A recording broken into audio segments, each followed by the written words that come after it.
dark horse of client success. Hi, everyone. Welcome to Client Success Secrets, the podcast. Today is interview edition, and this show is trying to answer one question: how can we help more entrepreneurs finish their online courses and coaching programs? Today, Soe Tun is joining me, and he is a copywriter and consultant for experts and business owners. And today, he's going to tell us all about this dark horse of client success. So, thank you for joining us today, and please tell the audience what you're about and what you're going to share with us today. Thank you, Patrick. My name's So, and like you introduced me, I write copy for business owners, predominantly their emails, since that's the most common request. Today, I wanted to go over how a lot of business owners forget to use their email lists as a way to actually ensure client success rather than just being able to, build the relationship and eventually sell product. Because in the end, it's still a really good medium to remind their clients that have actually already bought that, hey, you've gone this far with this info product that you bought from me. Why don't you finish it? You know, you've already reached this milestone. I want to make sure you get good results. So let's keep this momentum going. Completely. I think that a lot of us ignore this, what happens after the sale. It's almost like we maybe believe too much in our product to assume that things are going to happen. The thing that needs to happen, people consuming the videos, going through the lessons, taking all the steps, we almost take it for granted. Like there is not a big like fulfillment system in place. And I think email reminders could, be a game changer. And they're probably not really that hard to do either. Like, what's your take on that? So they're not super hard to do from my experience anyway. But we're also looking at me with my experience there. And the problem is that, you're right. A lot of these business owners do have a stronger belief in their material, but they forget that, the other side of that fulfillment is in the end accountability. And that's part of what a good email sequence to remind their clients about is there for. It's to keep those clients accountable enough so that you're not. It doesn't take the business owner in question personally texting them or reaching out to them to hold their feet to the fire. It can be a simple automation, based on key milestones that they've identified. And it's very overlooked. It's very underrated. And even when I was, in-house for an agency that had a white label arm, it was kind of hard to really see.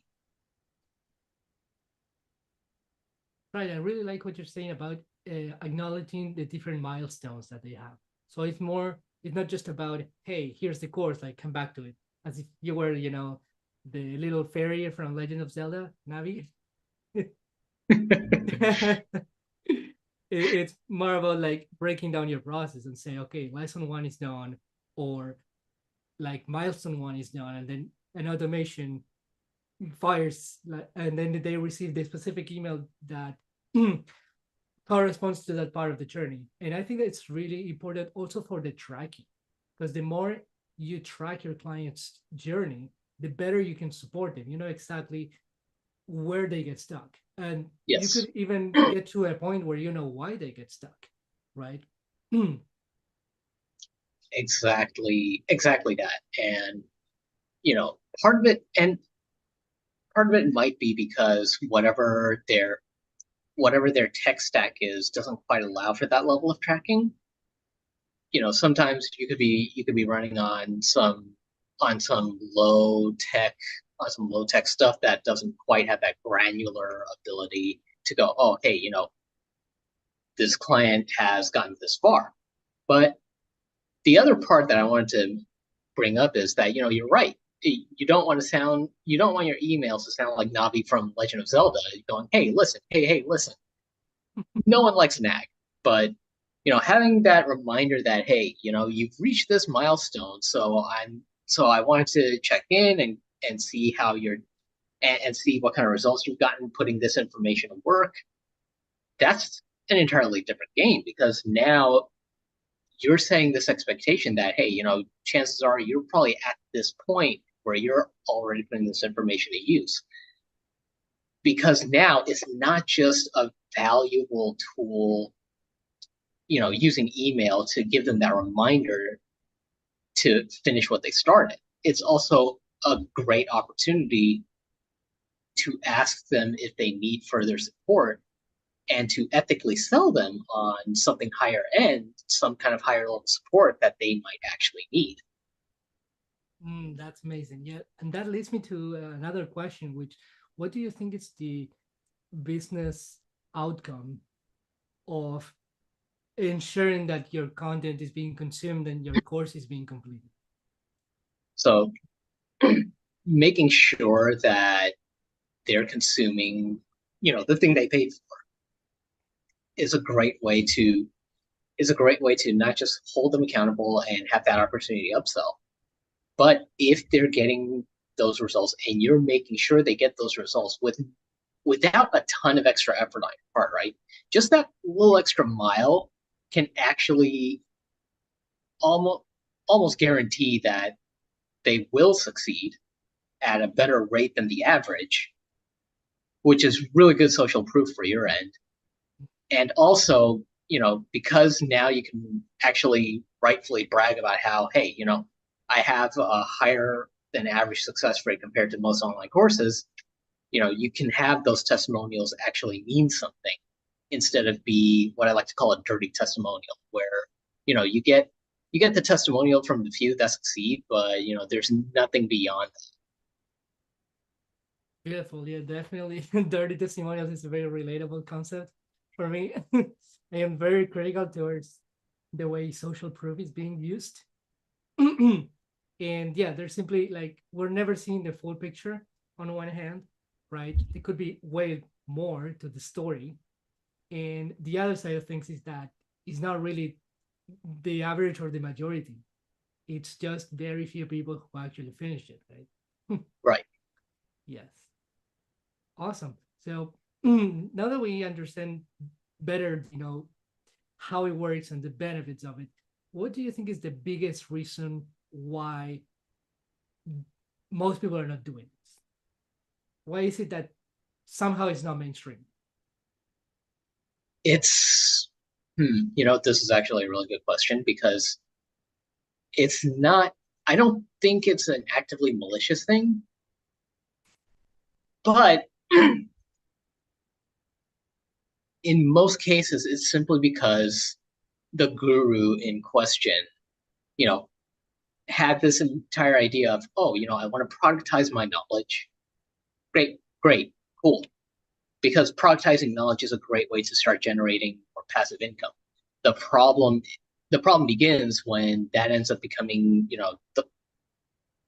the whole, pretty much the whole end goal of the system, without taking the time to consider, hey, how do I make sure this continues generating that passive income by giving my clients that great experience. And part of that is making sure that they get those reminders, by automation, to go, hey, I notice you're at this point. Have you been able to put this information to use? Is there anything else I can help you with? Basically. That's right. Yeah, I completely agree. And on top of that, I want to add that the other day I was recording a video where I was somehow, off the top of my head, not really, but many principles that I call principles of client success that I've been uh, sort of creating an interaction with for several months.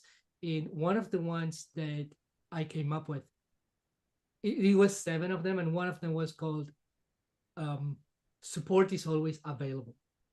And it comes down to the idea of reminders again. I think that some people, when they buy courses, and especially after some time goes by, like weeks and months, they almost forget all the features that they bought. You know what? Oh, I was supposed to get like a bonus session. Did I ever get that? I was supposed to like, I have this community, but do I ever post there? Or like, it sounds like they forget. And then when you Right. say that you can send them email saying, "Hey, this is where you're at in the course. We can give you support." To me, that sentence alone should be on every email. Like that could really go a long way. Yes. And, repetition isn't a bad thing in this case, but how you repeat the message does also matter. Mm-hmm. And if you have if you have a dedicated sequence for that for that kind of if you have a dedicated reminder sequence, let me just back up. Each email can actually focus on a different feature and benefit of the thing they bought, along with giving them reminders of like what milestones they've reached. So then it becomes a more complete marketing message going, feature, benefit, outcome that they've been working towards that they might have by now by implementing the thing that they just learned. Exactly. Exactly. And uh, another feature that I think it's probably missing, more like a strategy, but it also like can be paired with technology, is the idea of using custom values. Like how easily like any email provider says hi name, right? And it picks up the exact name of the contact. But Right. what if that field, instead of saying just the name of the person, was that person's goal? And then in their message they would be reminded over and over again what they're working towards. So again, the problem with that, which isn't necessarily the business owner's fault, but it is their responsibility to try to figure their way around this. The problem with that is that a lot of email service providers are really limited in how they can track that. Oh. Because, if you're talking about merge tags, which is what it sounds like you're talking about, with the whole first name, last name, and Mm-hmm. contact information, it's trying to create that kind of custom field. I don't think even something like Berserker Mail does it. And Berserker Mail is easily one of the more advanced yet simple email marketing systems I've seen. So the best anyone can really do is to make a slightly more sophisticated email sequence going, hey, I noticed you just got to this point in the course. How far along are you? You know, probe them for a response and then bring it back to their goals. But that does entail having a more dedicated staff member or team member there, like an email copywriter or list manager going in and just having these very individualized responses. Where whereas if you can have something that caters to the law of averages on the average contact on their email lists and what those contacts by and large tend to want to do, then the copy there can be specific enough to talk about their business goals or whatever, but also generalized enough to fit the majority of the market. Hmm. Yeah, that makes sense. And also I think that you've been touching a very particular point so far that I think matters a lot for business owners, where you can apply these strategies at scale. You could still like have a good fulfillment system, but you don't have to do all the work or hire a lot of people or put in Right. a lot of hours to make it happen, right? Right. And that's part of why, I'm glad you brought up that question about the custom fields, because it does fall down to what's the best message to reach the most number of people. Mm-hmm. Yeah. So just curious. I have an idea that I want to discuss with you, and I want to know first your take. So let's say that actually we fix the problem and we manage to get somebody through a course, they finish it. What would you say needs to happen after that?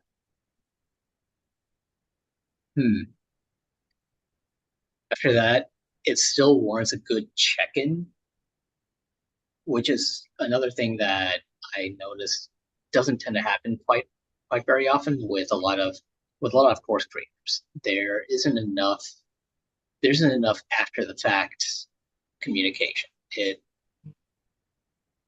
and there needs to be a brief check-in after they finish the course, just going, hey, we've noticed you finished this course about, a month ago. You know, give them some time to actually implement the information, see if there's been any changes, then check in and go, hey, how are things going? Where are you at right now? And and what can we do to help? Basically, I'm giving the general framework of the check-in here, but obviously the more specific message is going to be different from business owner to business owner. And the goal is to eventually see if it makes sense to sell them the next thing, or if there's something else going on there. Exactly. But never break the loop. I think that's also a principle that's active all the time. Absolutely. Wonderful. Great. And if you were to say that somebody who's listening here say, okay, so I want to get started, like this whole email fulfillment sounds amazing. What would I do? This sounds like a lot of work, or this sounds like it's whatever, difficult, or do I need to be a copywriter, or what would you recommend? So for a lot of business owners, this is something that's better off being handed over to a professional that knows what they're doing, because they simply aren't going to have the bandwidth. And that actually goes back to why a lot of these fulfillment emails and reminder emails kind of get tossed by the wayside, because they're trying to get what they understand as minimum viable. But this is part of that minimum viable that nobody ever tells them about. So their best option is to have someone come in, help them out with that, and make sure that it's working the way they want it to. I see. So when you say minimum viable product, I think I get it right, but is it like building the course? Let's say that you're like building a course, even if it's for this first or second time, doesn't matter. And then you say, okay, what's the most important thing? Knowing what they want, give it to them, right? Do a little bit of testing, and then sort of do a big launch. And then if things go well or not, you just iterate until it sells super well. But Right. the people complete it really well. I think that's what we mean when we're talking about MVP. MVP has to, even if it's minimum, it has to go all the way until the fulfillment phase. Right. Yeah, and a lot of the time, not having that expertise on hand, because for one thing, we shouldn't expect business owners to constantly be writing their own copy, depending on what stage they're. It's not going to make much sense. You can't expect someone who's pulling in seven figures to suddenly go into their own email list and go typing up their own reminder sequences,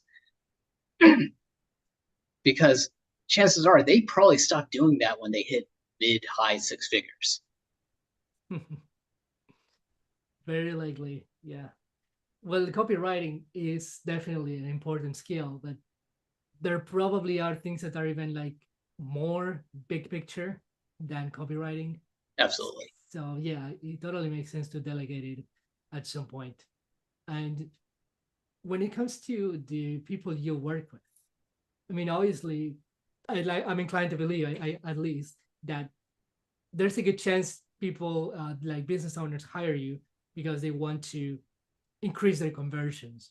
Uh, that's my guess, I suppose, presumably. But what about this whole like um, email reminders, for the for finishing courses? Like, do you do that too? Is that something that they come up with, you offer? So how does that work? That is something I offer. Uh, it's just it's not always part of the it's not always part of what I like to call my basic setup.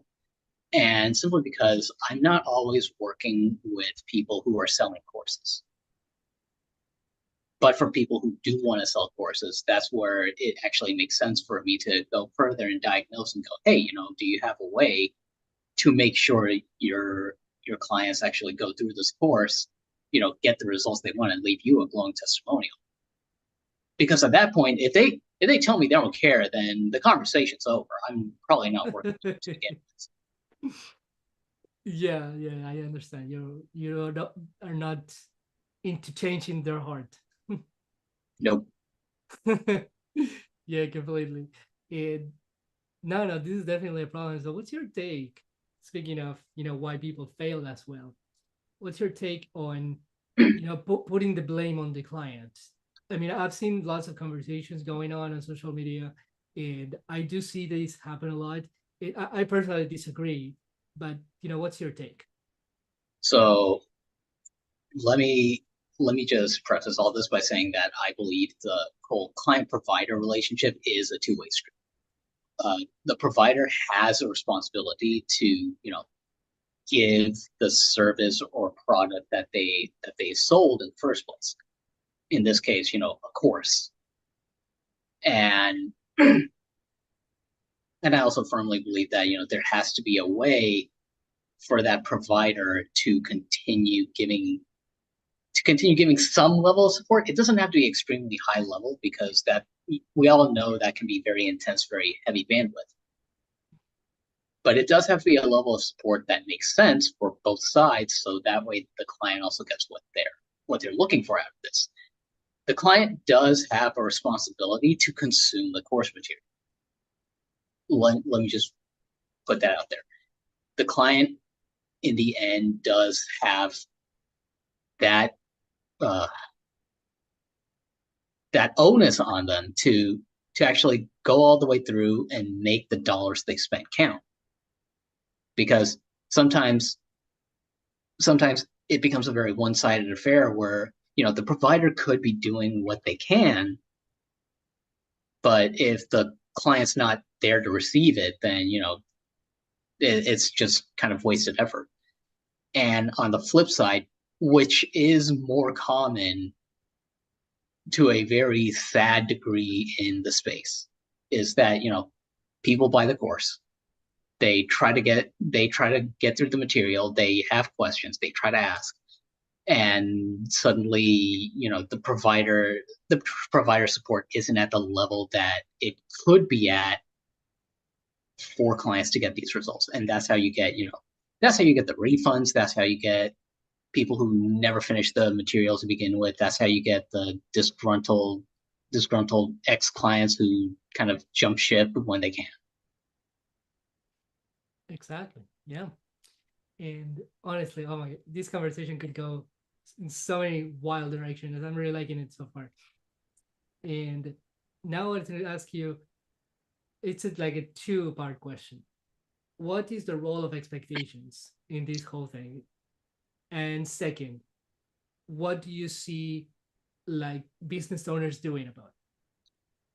So the problem the problem here then becomes, okay, how do you communicate those expectations throughout all your marketing, right? Because a course is a course is a course. Sometimes there's only so much you can do when you're selling information to someone. And that's what you're doing when you're promoting a course.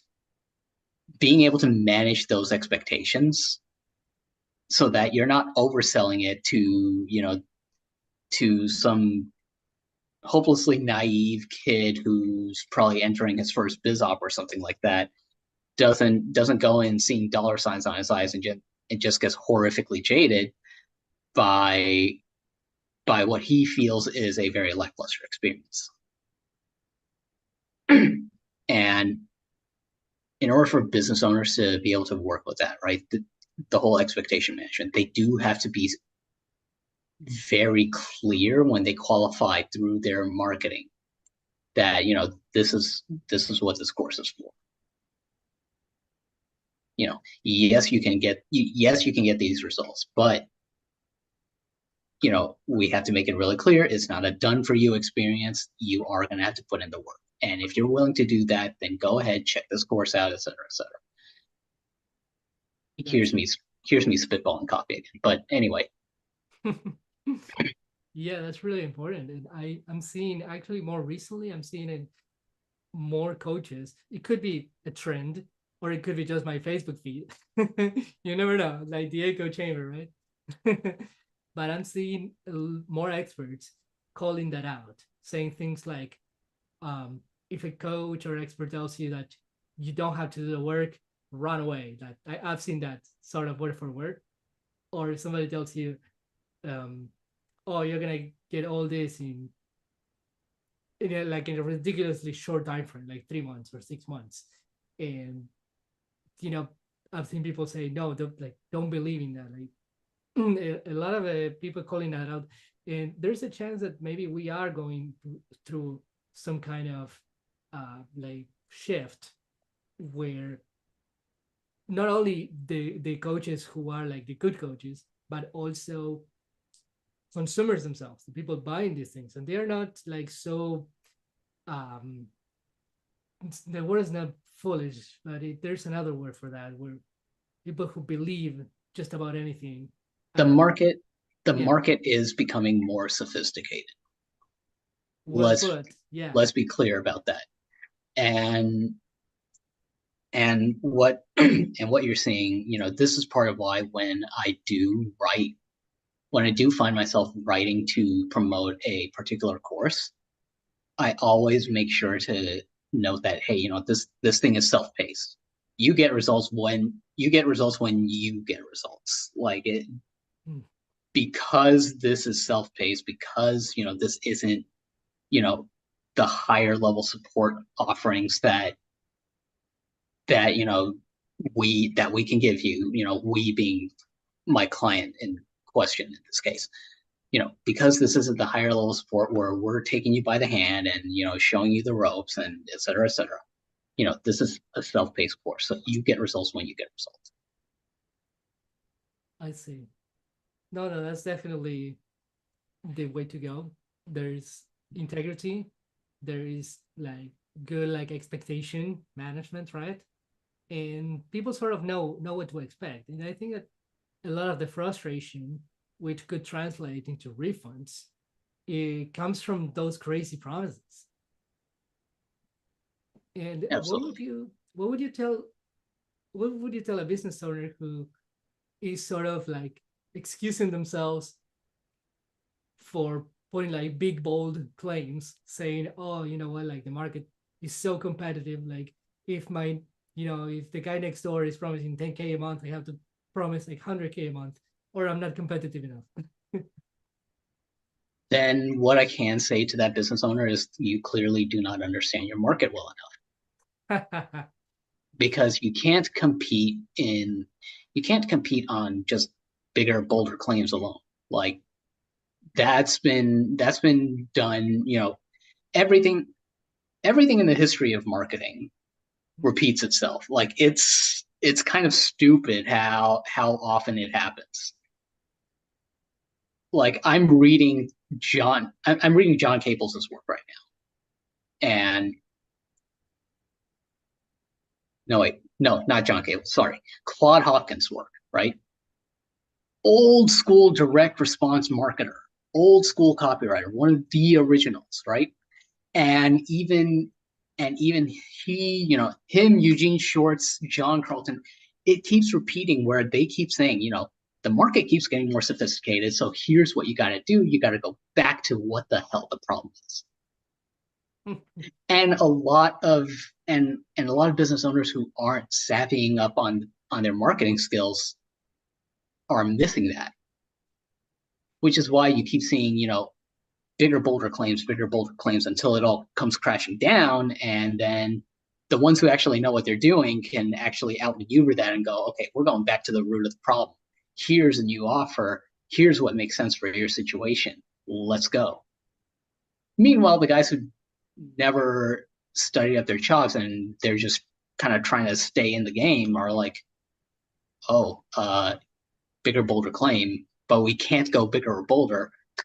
Our ad costs are rising. No one's like our email response rates are dropping like a rock, and so are our sales. That's it. Yeah.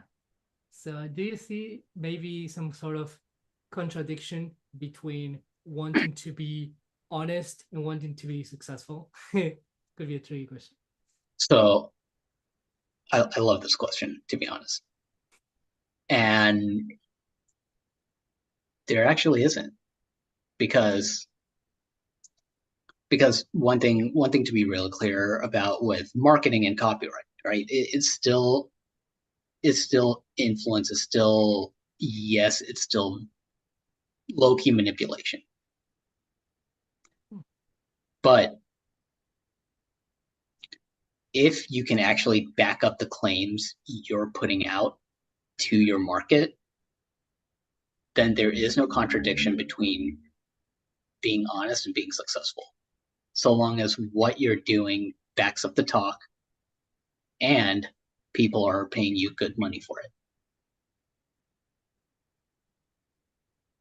The problem comes when, some of these guys out there, they understand the market well enough that they can actually put together something real quick, but be so lackluster on the delivery that even even after all the refunds and whatnot, they're still coming out net positive because they just have that big of a pool to draw from.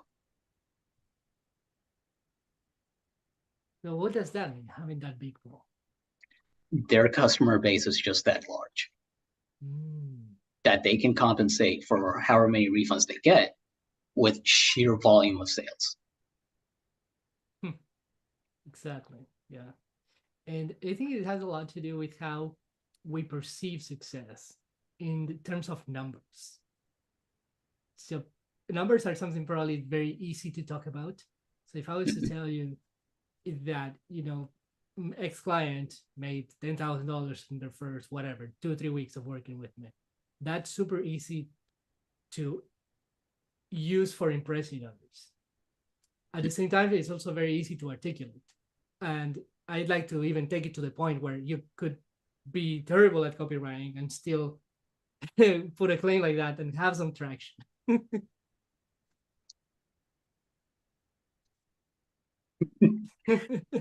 So, so it's funny you should mention that, because ultimately copywriting can't really do anything without something behind it.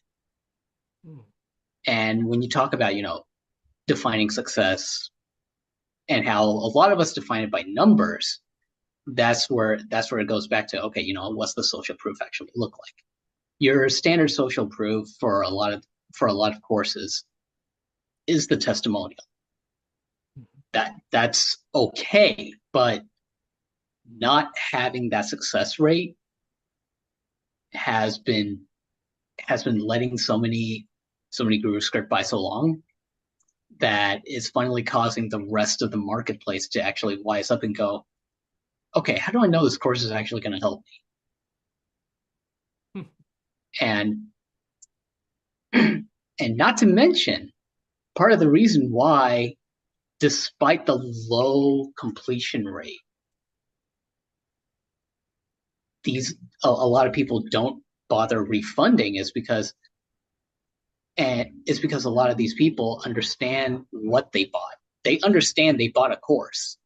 They understand that they do have to actually consume the material and put in the work. They just aren't doing it. That's why they're not talking to the guru, the coach, or whoever that they bought from to ask for that refund, because in the end, they did get what they paid for.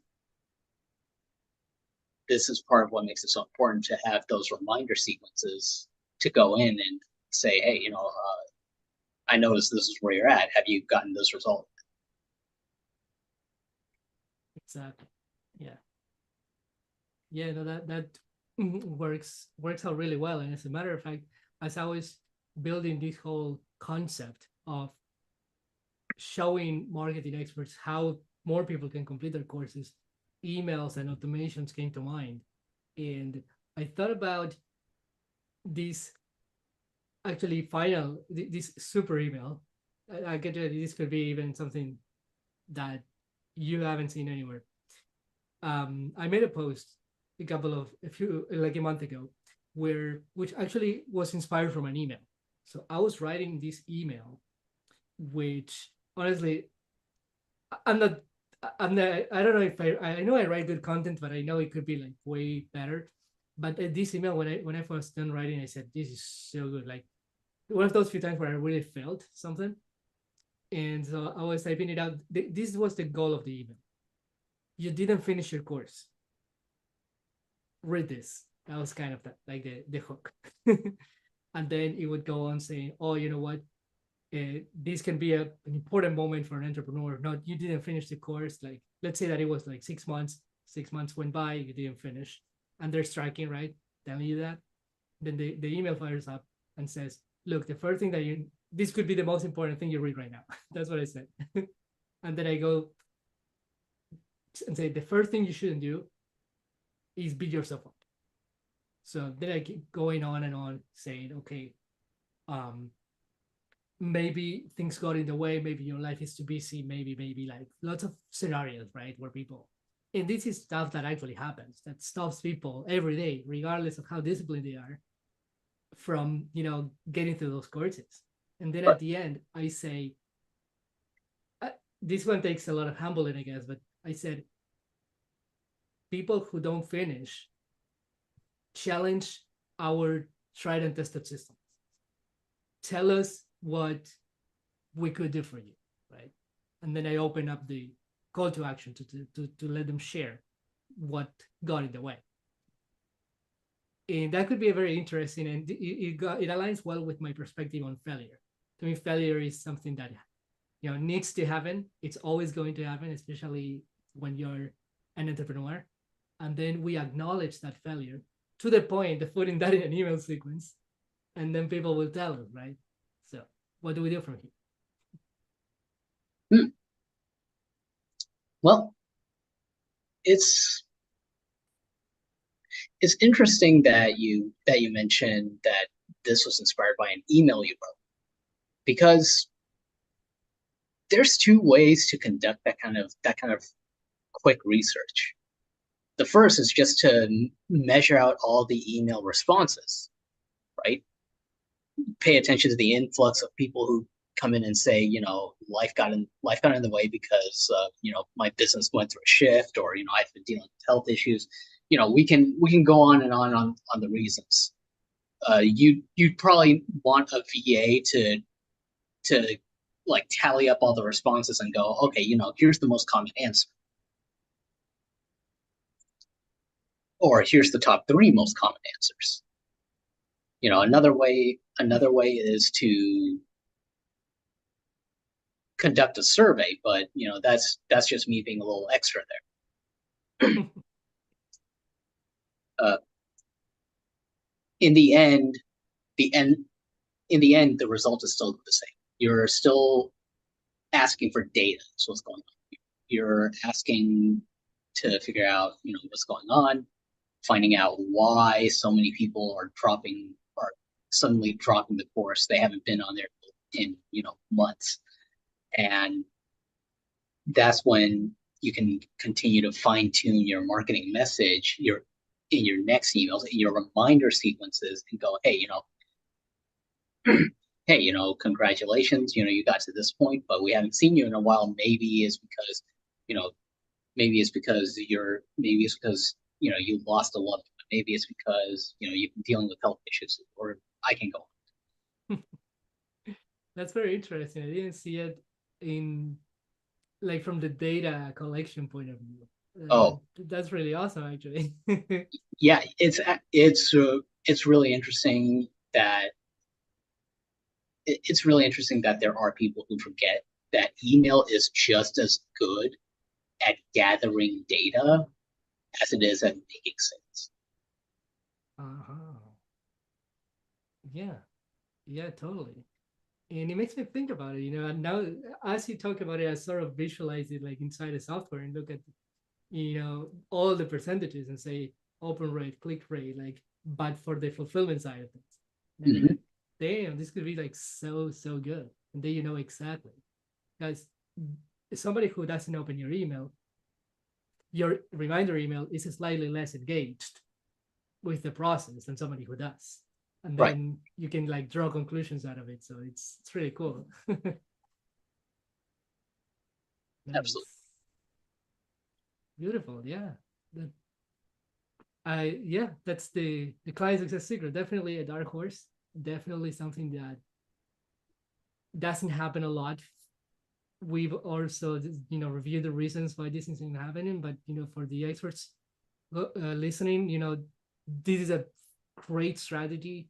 It doesn't take a ton to execute. Get a professional, like so said, and get going. I mean, it's your clients are at stake, and the more you do this kind of work, the more they will love your services, become success stories, talk about your work with everybody, and ultimately blow up your reputation and impact. Awesome. So before we hop off, I wanted to ask you something more personal, and that is, why is it that you started doing this? What's the vision, so to speak? Hmm. You know, if you asked me this a couple of years ago, I would have told you straight up, I do not, because when I because I started copywriting as a way to basically feed myself. Like I saw it as my ideal career after I tried four other career paths and none of them worked out the way I wanted to. But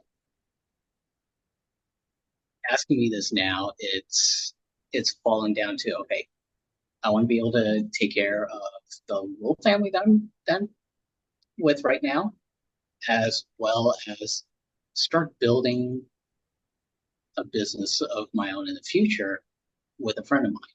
And we've been in process with that. We're just trying to wrap our head around how we're going to deal with the minimum order quantity for the thing we need. Wow. So family comes first, definitely. Yeah. Wow. That's a big deal. Very um how can I put it? Like, it's so simple in the way that you just put those relationships first. Like, love is the most important thing. Yeah, Beautiful. Beautiful. Thank you for sharing that. absolutely. Awesome. So my last question is, if you had one thing to share that you would want our audience to remember, what would it be? Huh. Something something besides the conversation we just had on, making sure clients succeed. You're What your heart speaks. okay. Okay, I tend to speak from my head a lot, so this is actually a really good question. But if I'm going to say any one thing, it's, you know, your messaging can only be as good as your fulfillment. And if it isn't, then if there's a mismatch between your messaging and your fulfillment, then either you're not going to make enough sales up front, or you're going to pay for that in refunds later.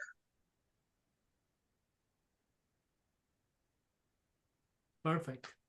That's a great reminder of the work that needs to be done. And that's all, everyone. Thanks for tuning in. This was Client Success Secrets interview edition. So joining me here today, thanks a lot for coming. I'm super grateful that we made this work. And I'll see everyone in the next interview.